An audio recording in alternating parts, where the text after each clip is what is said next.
Nomination என்னோட காம்பினேஷனே கிடையாது. எடுத்த உடனே ஒருத்தர் குற்றம் எலிமினேஷன் தான் நீங்க. அப்படி இல்ல, நீ என்ன எலிமினேஷன் வேணா பண்ணிக்கோ, நான் நாமினேஷன் பண்ண மாட்டேன்றதான். நீங்க எதிர்பார்க்காத நடத்துறதா இந்த பிக் பாஸோட ஹைலைட். சோ நீங்க யாரும் எதிர்பார்த்துக்க மாட்டீங்க பிரவீன் காந்தி வெளியே வருவாங்க. நாங்க எதிர்பார்க்கல, நீங்க எதிர்பார்த்தீங்களா? எனக்கு நான் ஃபர்ஸ்ட் டேவே இந்த நாமினேஷன்ன்ற ஒண்ணு எடுத்துட்டு வராங்க இல்லையா, அது ரூல்ஸ், அது சரி அப்படிதான் பண்ணி ஆகணும். எனக்கு சில கொள்கைகள் இருக்கு. அப்கோர்ஸ் அந்த கொள்கை இருக்கிறவங்க ஏன்டா அப்ப கேமுக்கு வந்தேன்னு கேப்பீங்க நீங்க. ஆமா கண்டிப்பா. வேற மாதிரி நான் பண்ணலான்னு பார்த்தேன்.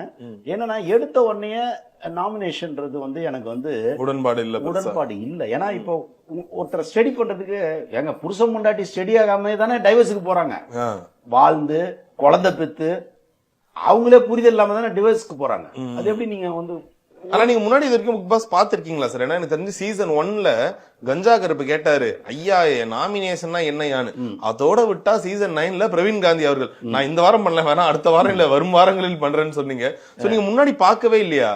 நாமினேஷன் என்னோட காம்பினேஷனே கிடையாது. எடுத்த உடனே ஒருத்தர் குற்றம் எலிமினேஷன் தான் நீங்க. அப்படி இல்ல, நீ என்ன எலிமினேஷன் வேணா பண்ணிக்கோ, நான் நாமினேஷன் பண்ண மாட்டேன்றது.